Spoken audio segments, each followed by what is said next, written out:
saya itu nggak tahu kalau si teh saya meninggalkan pekerjaan menjadi pegawai bank itu karena Allah. Saya tinggalkan pekerjaan karena apa? Karena saya ragu dan menurut pemahaman saya itu tidak diperbolehkan, sehingga Allah berikanlah sesuatu yang menurut orang lain itu mustahil.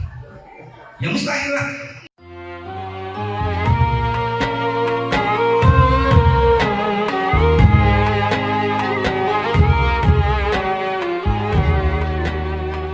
Karim TV. Kawan betul saya kan bener. Hari sebelumnya malah jadi adi jadi. Kita alhamdulillah. Ada wassalam Jejen Jamaludin anu kawit nanti kudingan. Alhamdulillah ayeuna dulu kudingan. Mangga waktu sekali kehormatan urang simak kusadayana dina tegukanan alumni 2020 ini.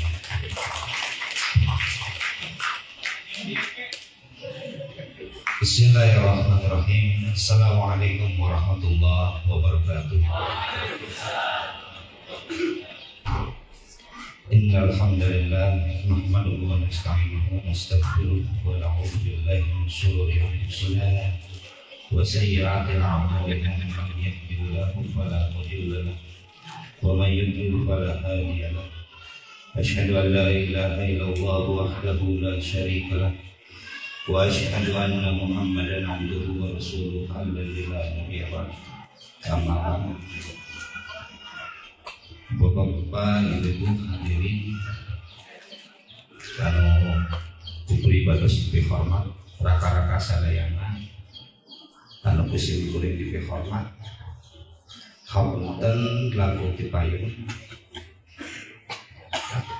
abdi kumawatun nyarios di payunan bapak-bapak yang sadayana sanes badai menggurui data dikit judulnya temukanan ya, temukanan pasti ayah anu penasaran ieu teh saha sok aya kaci sumur tapi buka saha eta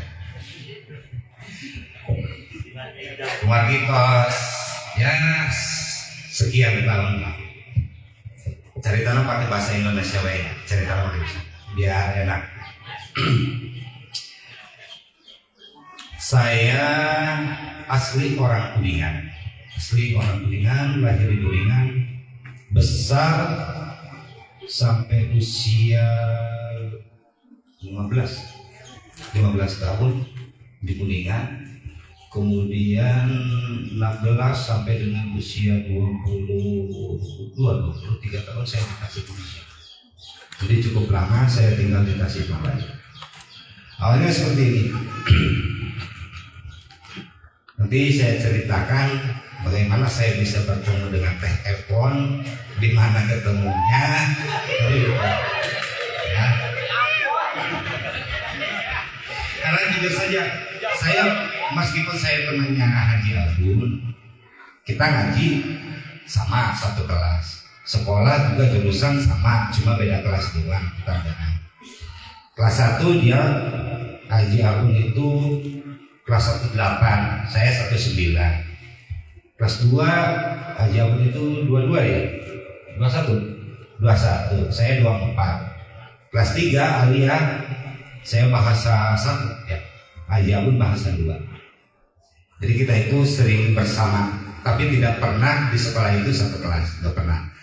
Kecuali di pesantren, kalau di pesantren ya satu kelas karena ngajinya bareng. Pertama, saya lahir di Kuningan, besar di Kuningan hingga pada saat usia 15 tahun.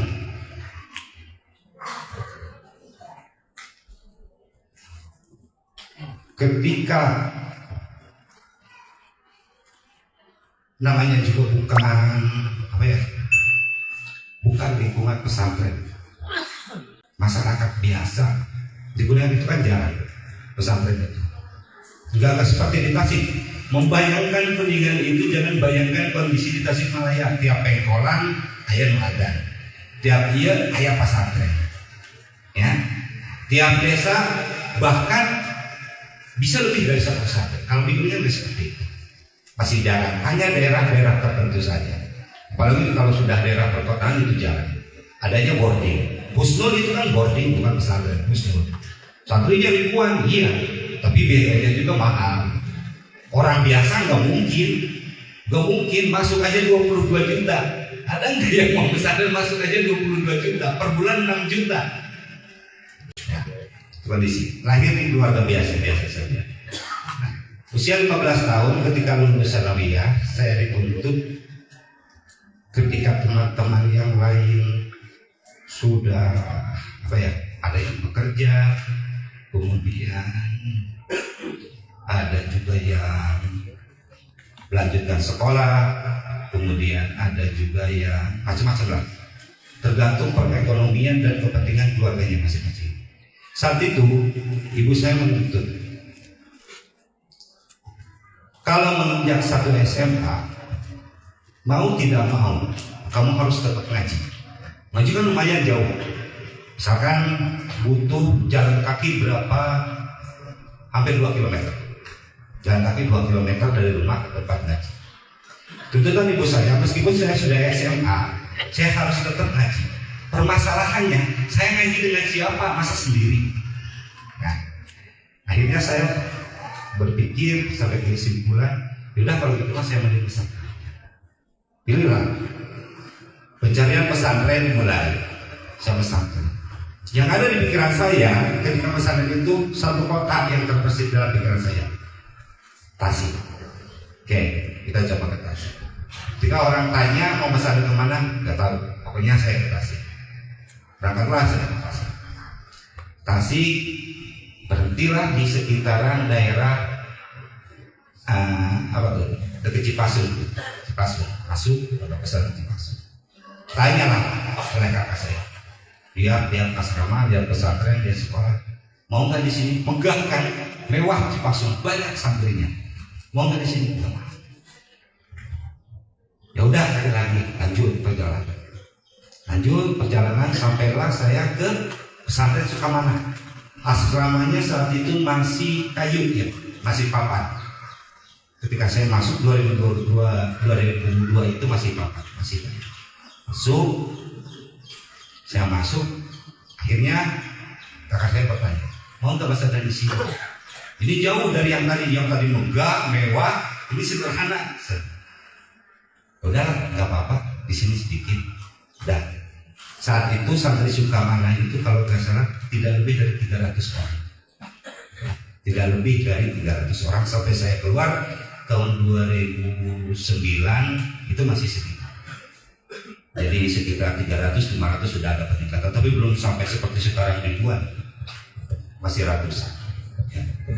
Masuk saya ke pesantren Sukamana dari kelas 1, kelas 2, kelas 3, sampai akhirnya ketika teman-teman yang lain ada yang berangkat ke Mesir, ada saya kuliah di Al-Azhar, ada yang berangkat ke sekolah di Jakarta juga ada, ke Bandung banyak, gitu. Ke Jogja lebih banyak. Sampai hanya karena kita punya keterbatasan ekonomi, pelarian saya cuma satu. Bagaimana saya bisa melanjutkan pendidikan tanpa mengeluarkan uang? Rumus orang miskin. Bagaimana saya melanjutkan pendidikan tanpa mengeluarkan uang? Nah, kemudian saya masuk pesantren Sukamana. Apakah saya mau pure gaji di pesantren Sukamana, ataukah saya harus kuliah lagi? Akhirnya saya bingung, ambil 2 pilihan. Udah, saya coba kuliah. Daftarlah saya ke Cipasung. Cita-cita saya, kalau saya daftar ke Cipasung, saya mau ambil jurusan PBK, Pendidikan Bahasa Arab, sebagai jadi guru bahasa Arab. Ambil jurusan PBK. Pas masuk, ketemulah ke rektorat itu di Tarbiyah itu. Oh nggak bisa kamu, besok mau UTS di sini kamu nggak bisa masuk. Udah telat, kamu udah nggak ikut ospek, nggak ikut pembelajaran 3 bulan, udah mau UTS nggak bisa. Bingung lagi. Gimana caranya supaya saya bisa masuk kuliah walaupun bukan PBK? Baliklah saya datang ke Fakultas Syariah tuh, di Fakultas Syariah. Masuklah, ketemu Fakultas Syariah. saya mau daftar Bu, saya jurusannya syariah dari sana, saya juga punya surat pindah karena saya mengundurkan diri. Kata si ibunya orang Ciamis, ya udah saya kasih, kamu bayar 600.000, saya kasih nih kartu UTS-nya, besok kamu masuk ikut UTS. Ikutlah ya. Mungkin karena seperti itu, karena tujuan kita memang untuk menuntut ilmu, apapun hambatannya pasti Allah mudahkan. Jangankan ke surga, di dunia saja sudah dimudahkan ya. Selera kita kuliah 4 tahun, luluslah saya sama 2009, saya juga lulus 2009, kira-kira bulan September lulus kuliah. Nah, di saat saya semester berapa? Semester 3 atau semester 4, itulah awal permulaan saya ketemu dengan Telepon. Jadi saya itu nggak tahu kalau si Telepon itu namanya siapa, nggak tahu. Saya tahu orangnya ketemu pertama, nggak tahu itu siapa. Saya tanya itu adiknya Haji Abu. Pandangan pertama. Itu pertemuan kita ya. Udahlah, jangan menceritakan yang itu. Pertemuan pertama kita itu terjadi memang di Sukamana. Saat itu saya sedang menjadi pengurus dan Telepon itu baru masuk dan jadi santri. Kemudian setelah itu yang kita masing-masing punya ketertarikan, sudah kita ketertarikan. Kemudian Telepon keluar juga, saya masih di sekolah. Ketika Telepon keluar Alia, posisi saya masih di sekolah. Cuma saya sudah sarjana pengangguran. Kenapa saya milih menganggur? Pertanyaan saya satu. Ketika lulus baik dari pesantren, ya pesantren itu gak ada istilah lulus ya, karena gak pernah wisuda dari pesantren itu. Jadi kalau lulus itu aneh lah di pesantren. Ya, di pesantren itu gak ada formalitas, kita itu lulus pesantren gak ada. Pesantren itu karena ilmu agama itu saking luasnya sampai di pesantren itu gak ada proses. Mau pulang ke rumah bingung, ke rumah mau jadi apa? Sekali lagi di Sukamana itu berbeda dengan pesantren yang lain. Kalau pesantren yang lain biasanya suka ada kamu diarahkan untuk mukim di daerah. Mau tidak mau terserah metode yang dimana kamu harus mukim, mendirikan, mengajarkan ilmu agama yang kamu pelajari di sini. Kalau di Sukamana enggak, balik bertanya ketika saya mau izin mau keluar, kamu nanti di rumah mau apa? Saya bingung karena memang tidak mendapatkan arahan. Ya, luluslah saya wisuda S1, saya nganggur sambil bingung nganggur. Tiap hari saya kerja itu sambil saya kerja di warnet, dia nunggu di warnet. Ada Telepon kesana saya ketemu, nggak ada telepon saya ketemu gitu. Jadi saya itu lamanya di lab komputer SMA, bukan pegawai resmi. Saya itu kerja paling jam 2 sampai jam 3, 1 jam. Terus sampai saya lulus kuliah, sampai wisuda. Kemudian setelah itu mau tidak mau karena sudah 1 tahun orang tua beliau pulang, saya pulang. Ketika pulang bingung lagi, siapa? Tawarin lah, kamu nggak honor atau tadi itu ke sekolah? Saya bukan dari keguruan. Saat itu untuk menjadi guru itu butuh ijazah keguruan. Saya nggak bisa, nggak ada basic guru. Walaupun di pesantren sok ngajar barudak. Tapi saya ngajar budak sekolah resmi formal pakai RPP segala nggak bisa. Dasarnya spesifik ditutup lah. Bingung saya nggak ambil. Sampai suatu saat saya lihat lowongan kerja tuh di koran. Ada lowongan kerja, ada penerima pegawai bank. Ngalang-ngalang gitu dulu pesantren pegawai bank. Bingung saya. Karena kan mau tidak mau dalam pemahaman kita itu bank itu identik dengan riba. Yang dilaknat dalam prosesi riba itu bukan hanya nasabahnya, yang mencatatnya pun sama kan dalam masalah ini. Itu yang pertama kali dalam pikiran saya. Dalam pikiran itu kan antara idealisme dengan kebutuhan hidup itu dipertaruhkan. Nah, sampai akhirnya saya ikut tes lah. Tes tulis. Tes tulisnya semua masalah ekonomi. Saya bukan dari jurusan IPS, saya kuliah hukum Islam, pertanyaannya seputar ekonomi. Sudah, yang tahu aja berdasarkan pemahaman saya jawab semua. Kemudian dapatlah SMS. Pada saat itu belum ada WA, 2010. Setelah saya SMS, katanya kamu lulus, bisa melanjutkan ke tes wawancara. Tinggal satu tahap lagi saya akan jadi pegawai bank. Kebayangnya jadi pegawai bank. Bingung. Setelah saya di sela-sela itu adalah pengumuman rekrutmen calon pegawai negeri sipil. Bingung saya. Ini mah udah 50% gol kerja di sini. Kalau mengejar CPNS belum tentu lulus juga. Tapi saya niatkan, saya rela ya Allah tinggalkan kesempatan ini karena saya memang ragu. Karena mau tidak mau itu bertentangan dengan keyakinan saya. Saya rela meninggalkan riba, tapi berikanlah yang kau ridhoi. Nah, saya ke tes, satu kali tes lulus. Janganlah saya 2011 sampai sekarang. Di 2015 saya menikah dengan telepon, ya. Saya menikah dengan telepon tahun 2015, kemudian dikaruniai seorang anak laki-laki tahun 2016, namanya Khairil, ada, ya. Kemudian tahun 2022 juga saya dikaruniai anak perempuan namanya Alisa, yang di belakang. Doakan semoga anak-anak saya, anak-anak kami diberikan keberkahan dan jadikan anak yang soleh. Jadi saya mungkin itulah kita bertemu, ya, yang pelajaran yang bisa kita ambil itu satu. Kalau memang sesuatu itu kita niatkan untuk Allah, niscaya nggak usah ditanya. Ya, kalau niatnya untuk Allah bukan untuk manusia, pasti Allah berikan jalannya. Saya meninggalkan pekerjaan menjadi pegawai bank itu karena Allah. Saya tinggalkan pekerjaan bukan karena apa-apa, karena saya ragu dan menurut pemahaman saya itu tidak diperbolehkan, sehingga Allah berikanlah sesuatu yang menurut orang lain itu mustahil. Ya mustahil lah.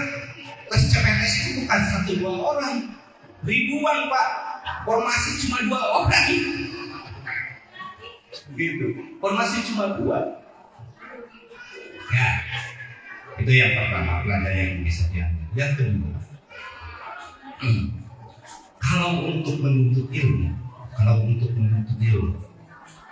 itu selalu Allah mudahkan. Kalau untuk menuntut ilmu, contohnya kita menyekolahkan. Kita bukan siapa-siapa, bukan apa-apa, penghasilan pun pas-pasan, tapi untuk mendukung pendidikan anak itu ada aja. Allah mudahkan. Jadi kalau dalam hadis tadi man salaka thariqan fihi ilman, ya, yaltamisu apa sahalallahu lahu thariqan ilal jannah, kan gitu. Yang Allah berikan kemudahan jalan menuju surganya. Itu bukan hanya surga akhirat, surga dunia ini Allah mudahkan. Jadi gambaran surganya Allah itu kalau di dunia itu kita bisa menuntut ilmunya, dimudahkan rezekinya. Sahalallahu lahu thariqan ilal jannah.